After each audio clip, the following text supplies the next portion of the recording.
Darling, you send me, I know you send me. Bismillahirrahmanirrahim. Assalamualaikum warahmatullahi wabarakatuh. Selamat siang semuanya. Perkenalkan, kami dari kelompok 1 kelas F. Saya sendiri, Salma Alisa Nuranisa dengan NIM 210, bersama dengan keempat teman saya lainnya, yaitu Indra Ningtyas dengan NIM 181, Muhammad Azhar Gifari dengan NIM 290, Wahidatun Maratus dengan NIM 337, dan Seto Ardianto dengan NIM 357. Pada kesempatan kali ini, kami akan mempresentasikan paper kami yang berjudul Oil and Political Economy in the International Relations of the Middle East, atau minyak dan ekonomi politik dalam hubungan internasional di kawasan Timur Tengah. Oke, sebelum kita masuk ke pembahasan materi inti, mungkin alangkah lebih baiknya bila saya memberikan sedikit kata pengantar agar teman-teman setidaknya punya gambaran seperti apa materi yang akan kita bahas dalam beberapa menit ke depan.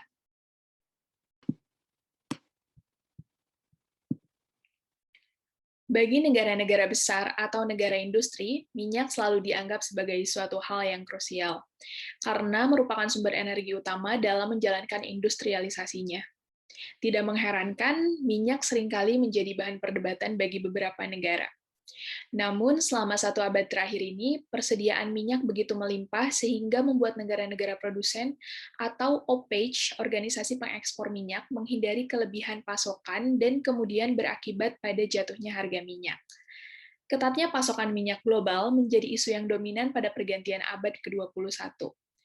Dalam hal ini, Timur Tengah memiliki peran yang besar dalam industri minyak internasional. Hal ini dikarenakan cadangan minyak di Timur Tengah cukup besar, dan sejauh ini harga minyak di Timur Tengah merupakan harga minyak yang termurah.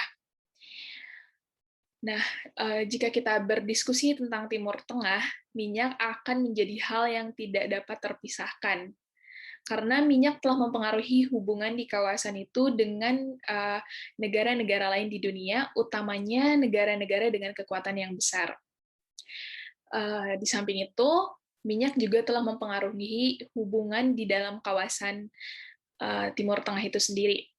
Karena minyak itu tidak terdistribusi dengan baik, malah ia sangat terkonsentrasi distribusinya, sehingga terciptalah sebuah polarisasi yang sangat khas antara negara yang kaya minyak dan yang miskin minyak. Dengan demikian, dapat dikatakan minyak telah mempengaruhi politik domestik negara-negara Arab yang memungkinkan konsolidasi rezim yang mungkin tidak akan bertahan sampai abad ke-21 bila tidak ada minyak di kawasan tersebut. Kurang lebih seperti itu untuk kata pengantarnya, teman-teman. Dan untuk materi selanjutnya, yaitu Oil and the Consolidation of the Middle Eastern State System, akan disampaikan oleh teman saya, yaitu Indra Ningtyas. Kepada Indra Ningtyas, dipersilakan. Assalamualaikum warahmatullahi wabarakatuh. Pada kesempatan kali ini, saya akan menjelaskan berkaitan dengan minyak dan konsolidasi sistem negara di Timur Tengah. Yang pertama berkaitan dengan runtuhnya Kekaisaran Ottoman dan kepentingan Kekaisaran Inggris. Kehadiran minyak di Timur Tengah memiliki pengaruh dan peran yang sangat penting pada konsolidasi sistem negara regional. Minyak ini juga merupakan faktor utama pembentukan negara baru yang muncul dari peristiwa runtuhnya Kekaisaran Ottoman. Pada awalnya, Barat, pada konteks ini Inggris, tertarik ke wilayah Teluk atau wilayah Timur Tengah hanya untuk kepentingan maritim saja. Akan tetapi, ketertarikan mereka berubah haluan kepada ekstraksi minyak melihat kawasan tersebut kaya akan minyak.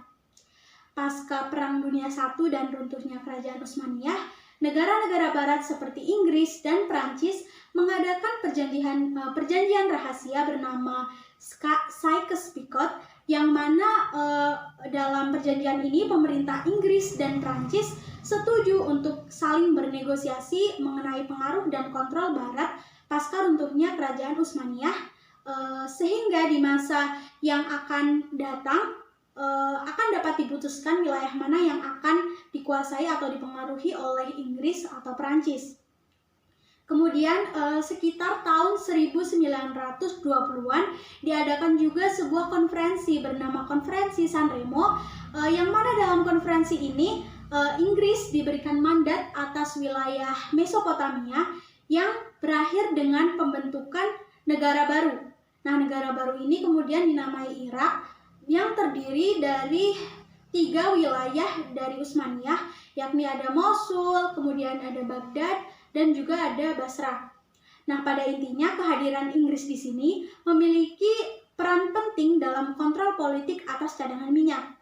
Akan tetapi, tidak semua kebijakan dari Inggris di Timur Tengah berfungsi untuk kepentingan minyak saja.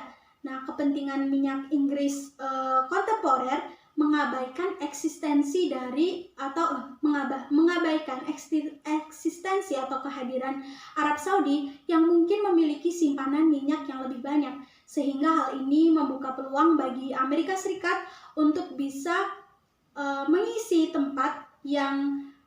mengisi ruang atau tempat yang diabaikan oleh Inggris, dan dengan demikian berkontribusi pada konsolidasi beberapa negara kawasan Timur Tengah, khususnya Arab Saudi. Kemudian yang kedua berkaitan dengan minyak dan batas-batas wilayah Timur Tengah. Ketika kita melihat peta politik wilayah Timur Tengah saat ini, kita menemukan bahwasannya minyak hanya memiliki sedikit pengaruh dalam menentukan batas-batas dan struktur negara bekas jajahan Prancis dan bekas jajahan Inggris. Namun sebenarnya minyak sendiri di sini memiliki pengaruh mendasar dalam membentuk batas-batas keberadaan independen negara lain di Timur Tengah. Nah, tindakan Inggris dalam yang menghentikan ekspansionisme Saudi ke utara dan ke timur juga hanya dapat dipahami dalam kaitannya dengan kepentingan minyak dan juga dengan kebutuhan untuk mempertahankan kendali atas sumber daya minyak melalui keragaman dan juga persaingan.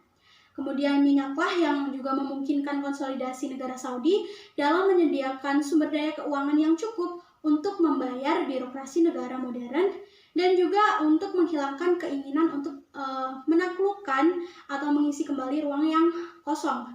Demikian pula minyaklah yang telah memungkinkan bagi Emirat Teluk untuk mengembangkan struktur negara modern. Kemudian minyak juga berperan penting dalam konsolidasi negara-negara Timur Tengah, dalam arti bahwa ia lebih condong kepada agregasi daripada disagregasi, lebih condong kepada sentripetal daripada gaya sentrifugal. Dan terakhir, minyak telah berperan dalam mendorong definisi perbatasan dan juga menerima arbitrase internasional dalam kasus-kasus yang diperebutkan. Demikian yang dapat saya sampaikan, selanjutnya akan dijelaskan oleh teman saya. Baik, terima kasih kepada Tias yang telah memberikan kesempatan kepada saya untuk menerangkan materi berikutnya. Jadi pada materi yang kali ini kita akan membahas mengenai Oil and the International Relations of the Middle East, atau bagaimana minyak dapat mempengaruhi hubungan internasional di kawasan Timur Tengah.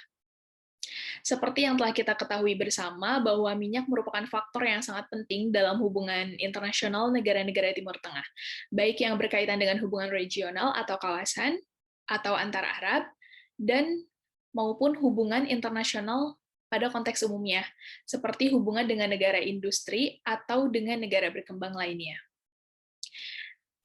Selanjutnya, teman-teman, kita akan membahas mengenai the West and Arab Oil. Bila kita berdiskusi mengenai hubungan Barat dan juga minyak di kawasan Arab, sudah terbukti dalam literatur sejarah bahwa minyak memiliki peran penting dalam membentuk kebijakan Inggris dan Amerika Serikat terhadap kawasan Timur Tengah. Pembentukan kebijakan luar negeri terhadap kawasan Timur Tengah utamanya dievaluasi dalam hal implikasinya terhadap minyak. Sebagai contoh, Amerika Serikat mengadakan aliansi yang sangat erat dengan Arab Saudi dan Iran, yang terakhir telah berkembang menyusul masuknya perusahaan-perusahaan Amerika dalam konsorsium Iran, yang menjadi mungkin setelah berakhirnya kekuasaan Musadik, dan kembalinya Muhammad Reza Shah. Diplomasi negara lain juga dibentuk oleh minyak meskipun pada tingkat intensitas yang tergolong lebih rendah. Misalnya, Prancis berusaha untuk mempertahankan hubungan dengan Aljazair untuk melindungi kepentingan perusahaan minyak nasionalnya, yaitu CFP yang sekarang bernama Total di United Emirates Arab. Dan selain itu juga ada Italia yang turut mendukung pembentukan perusahaan minyak nasionalnya yang bernama Eni, yang menjadi penggerak utama diplomasi Italia terhadap negara-negara Arab yang mengarah pada dukungan aktif dari Perang Pembebasan Aljazair, serta dukungan untuk Muhammad Reza Shah ketika dia melarikan diri dari Iran dalam konflik dengan Musadik, dan akhirnya kehubungan dekat dengan Libya. Kenyataannya, bagaimanapun tidak satupun dari upaya yang Italia lakukan ini yang berhasil.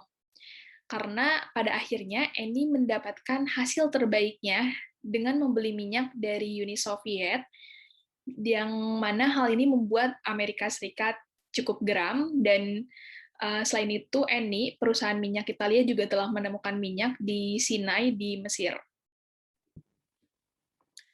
Kemudian negara-negara penghasil minyak atau negara-negara pengekspor minyak menyadari bahwa minyak memiliki peran yang sangat krusial dan juga penting bagi negara-negara besar dan maju seperti negara Amerika Serikat dan juga Inggris Raya. Melihat situasi tersebut, lantas para negara eksportir minyak tersebut pun memanfaatkannya dengan memperoleh jaminan untuk keamanan nasional mereka terhadap serangan eksternal dan juga internal, serta akses ke sistem senjata yang canggih.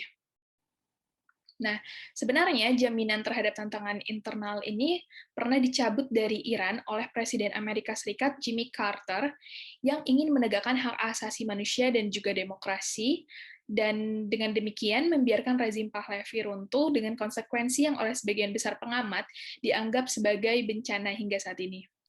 Nah, kemudian menyusul serangan teroris 9/11 di WTC, arus pemikiran di Amerika Serikat menggambarkan Arab Saudi sebagai bagian dari masalah, bukan sebagai solusi, dan juga membantah pergantian rezim di kerajaan itu seperti di Irak. Namun demikian, Amerika Serikat secara konsisten menegaskan kembali jaminan keamanan terhadap tantangan eksternal, terutama ancaman nuklir dari Iran, dan juga telah menyetujui untuk penjualan senjata besar-besaran di kawasan Timur Tengah. Kemudian, sejak tahun 2000, produsen utama Teluk Arab telah mendiversifikasi inisiatif diplomatik mereka, terutama terlibat dalam dialog dengan klien terpenting mereka di Asia Timur dan Asia Selatan, untuk meyakinkan mereka tentang keandalan pasokan. Secara khusus, hubungan yang lebih erat telah dibentuk dengan beberapa negara berkembang di Asia yang merupakan pasar yang paling cepat berkembang untuk minyak teluk. Arab Saudi juga telah meningkatkan ekonomi publik,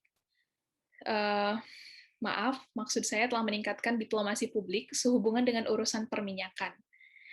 Bahkan Arab Saudi juga sering terlibat dalam pidato dan presentasi di forum internasional.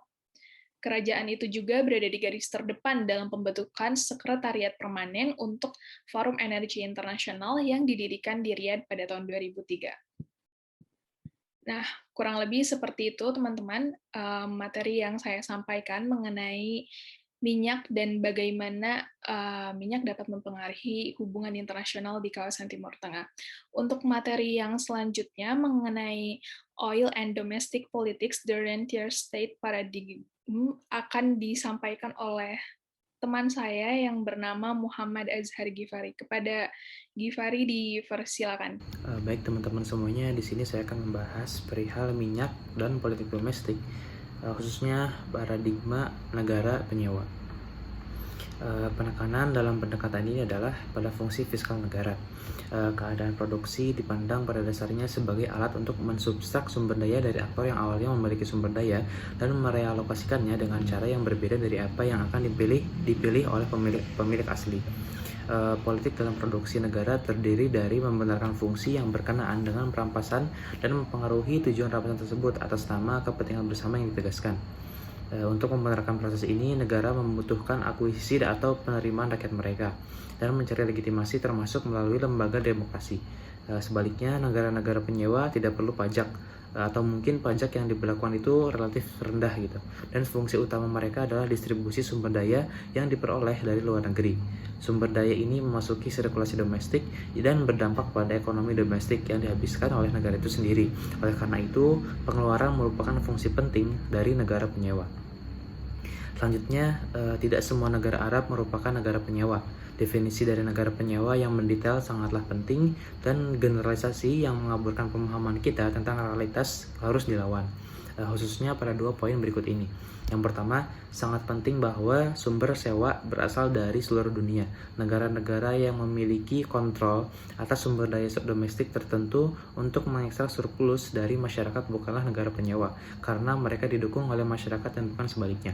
Terus yang kedua, penting bahwa sewa harus diperoleh langsung dari negara.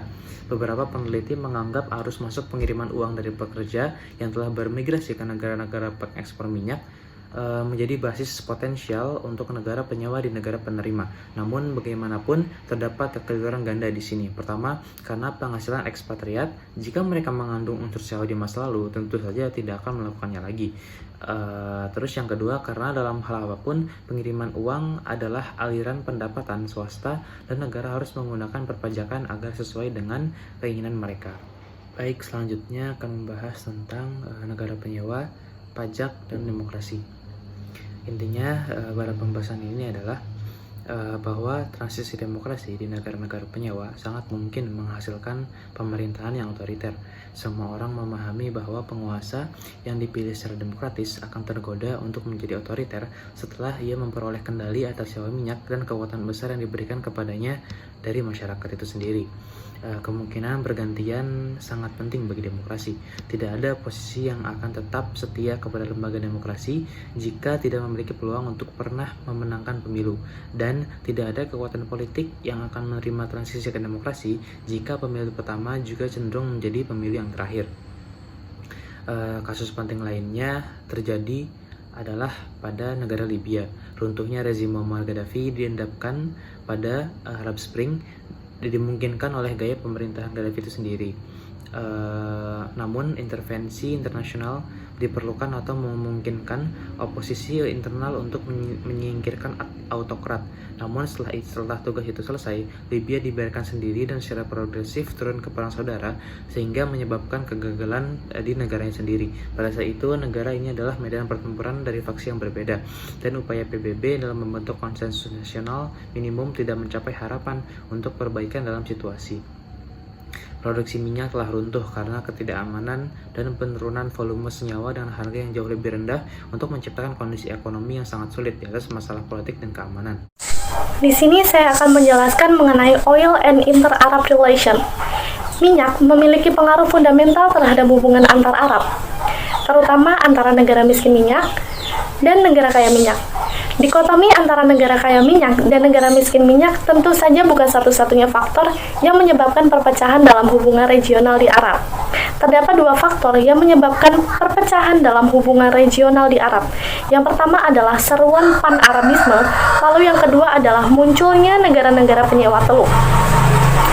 Pan-Arabisme dalam hubungan regional di Timur Tengah tidak secara langsung berkaitan dengan minyak, namun muncul sebagai reaksi terhadap balkanisasi wilayah Arab yang memperkeras konflik antara negara-negara Arab yang miskin minyak dan negara-negara yang kaya minyak di Teluk dan Afrika Utara. Nah, sederhananya, negara-negara Arab tidak dapat menerima bahwa basis kekuatan di dunia kontemporer telah berubah. Negara penyewa otoriter telah mendapat penghasilan sewa yang diperoleh dari seluruh dunia dan tidak membebankan pajak pada perekonomian domestik serta cenderung menegaskan legitimasinya dengan mengacu pada konstituen yang lebih besar. Legitimasi ini cenderung bertentangan satu sama lain, kemudian menciptakan konflik regional. Nah, negara miskin minyak telah mengeklaim bahwa negara kaya minyak tidak pernah benar-benar diterima secara sah dalam bagian dari sewa minyak. Awalnya mekanisme yang diterima yaitu menyalurkan subsidi anggaran langsung melalui resimen kepada negara tetangga, kemudian migrasi tenaga kerja dan pengiriman. Berdasarkan hubungan politik pemerintah, terdapat kebijakan untuk ambil bagian dalam sewa untuk untuk mempromosikan pembangunan ekonomi dengan negara lain dengan tujuan integrasi regional. Menarik untuk dipahami bagaimana kedua negara miskin minyak terkadang menganut ideologi yang sama tetapi dengan tujuan yang berlawanan. Nah, oleh karena itu, Pan-Arabisme di Mesir dan Ba'athisme di Suriah bertujuan untuk mengklaim bagian dari sewa minyak dari negara-negara tetangga. Sementara Pan-Arabisme di Libya atau Ba'athisme di Irak bertujuan untuk menghegemoni negara-negara penyewa. Kemudian dari faktor munculnya negara-negara penyewa teluk. Nah, pada tahun 1970-an terjadi kenaikan sewa minyak sehingga negara penyewa menciptakan lembaga untuk mendistribusikan kembali sebagian kekayaannya secara internasional dan terlibat dalam memberikan subsidi langsung kepada negara lain. Yordania, Suriah, dan Organisasi Pembebasan Palestina memberikan bantuan langsung ke Mesir, dan Irak pun juga menjadi penerima bantuan selama perang yang berkepanjangan dengan Iran. Namun strategi semacam ini diragukan akan bertahan lama sebab keputusan Irak untuk menginvasi Kuwait dan sikap yang diambil oleh Yordania, Yaman, atau Palestina pada kesempatan ini membuktikan bahwa kemurahan hati terkadang menimbulkan kebencian. Dan Al-Qaeda yang berbalik melawan rezim Saudi kembali merupakan demonstrasi klien yang berbalik melawan pelindungnya.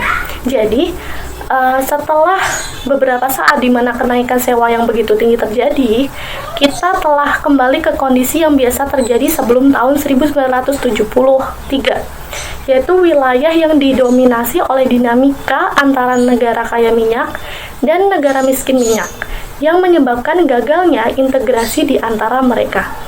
Untuk materi selanjutnya akan disampaikan oleh teman saya. Kepada Seto, saya persilahkan. Baik, pada kesempatan kali ini saya akan menjelaskan tentang the regional and international environment and the political order in Middle East. Rezim demokrasi di seluruh kawasan serta mengubah aturan di mana sumber daya minyak di kawasan dieksploitasi dan dikomersialkan secara internasional. Fakta bahwa Irak berpotensi menjadi pengekspor yang jauh lebih penting daripada yang historisnya tentu memainkan peran dalam proses pengambilan keputusan. Setidaknya dalam memberikan kepercayaan pada gagasan bahwa perang dan rekonstruksi dapat dan akan dibayar oleh Irak sendiri.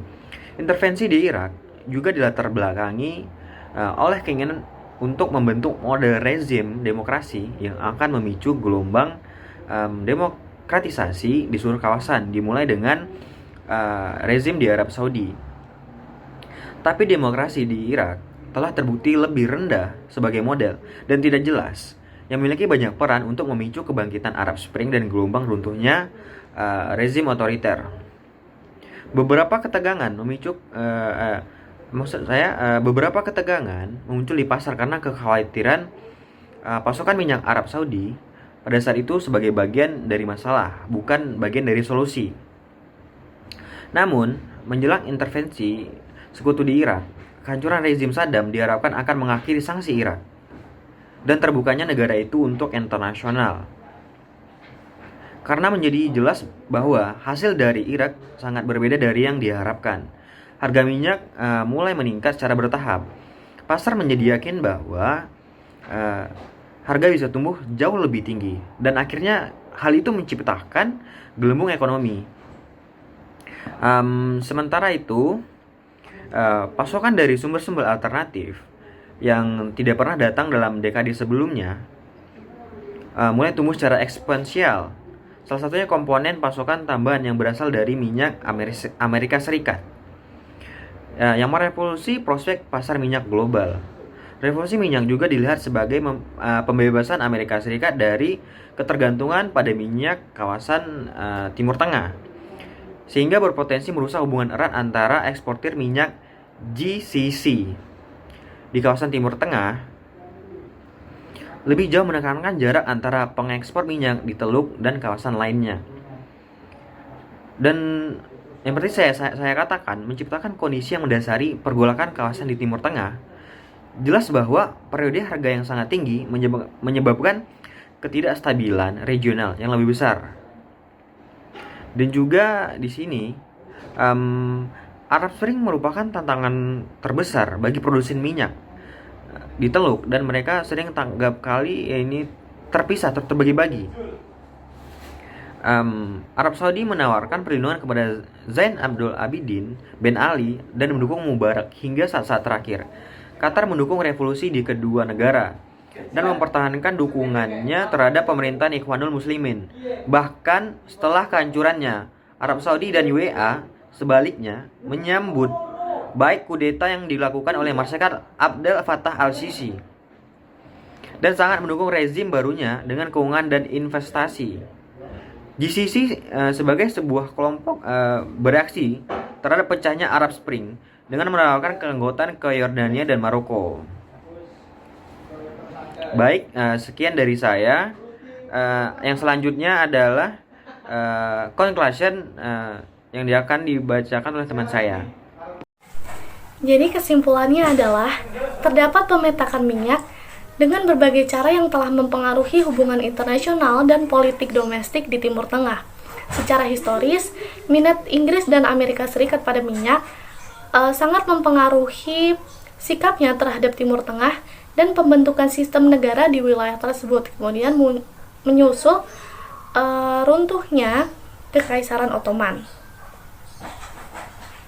Negara-negara penyewa merasakan sedikit tekanan untuk menjadi demokratis. Namun, negara-negara non-penyewa berada dalam posisi yang jauh lebih sulit karena dihadapkan pada kebutuhan untuk terlibat dalam reformasi ekonomi. Sebab kelemahan sektor swasta mereka, terutama negara-negara Teluk Arab yang pemerintahnya selalu mendukung bisnis swasta ini adalah salah satu alasan mengapa ada sedikit kemajuan menuju demokrasi dan reformasi ekonomi di negara-negara non-penyewa. Sebaliknya, negara-negara penyewa di Teluk bergerak menuju reformasi ekonomi serta partisipasi politik yang lebih luas. Bagaimanapun, demokrasi yang semakin sulit diterapkan di negara tersebut menyebabkan terjadinya Arab Spring pada Desember tahun 2010. Minyak merupakan hal penting karena mempengaruhi keseimbangan sumber daya di dalam wilayah. Ketika harga minyak meningkat secara signifikan antara tahun 2004 dan 2014, dorongan terhadap reformasi di negara-negara penyewa telah memimpin. Prioritas penguatan peran sektor swasta pada dasarnya tidak berubah. Kepedulian terhadap ketenaga kerjaan warga negara dengan penekanan yang erat pada reformasi pendidikan dan ketergantungan yang berlebihan pada tenaga kerja ekspatriat tetap tinggi dalam agenda politik. Dukungan keuangan GCC untuk rezim Al-Sisi Mesir yang baru juga seperti deja vu. Mungkin apa yang dicoba sebelumnya dan gagal akan berhasil ketika dicoba untuk kedua kalinya, tetapi skeptisme dibenarkan. Melanjutkan kerusuhan politik dan perang saudara di beberapa negara di kawasan dan kegagalan untuk menciptakan dinamika perkembangan positif di Mesir akan memaksa negara-negara Teluk untuk lebih mengisolasi diri dari seluruh wilayah. Pada saat yang sama, Mesir yang berhasil stabil dan makmur secara ekonomi tidak akan menunggu lama sebelum menegaskan kembali hegemoni regionalnya. Kemudian membatasi negara-negara GCC untuk membayar para pemimpin regionalnya. Dengan kata lain, tidak ada jalan keluar dari ketegangan yang tak terelakkan antara negara-negara kaya minyak dan negara-negara miskin minyak di kawasan regional Arab. Sekian dari kami, apabila terdapat kesalahan kami mohon maaf. Wassalamualaikum warahmatullahi wabarakatuh.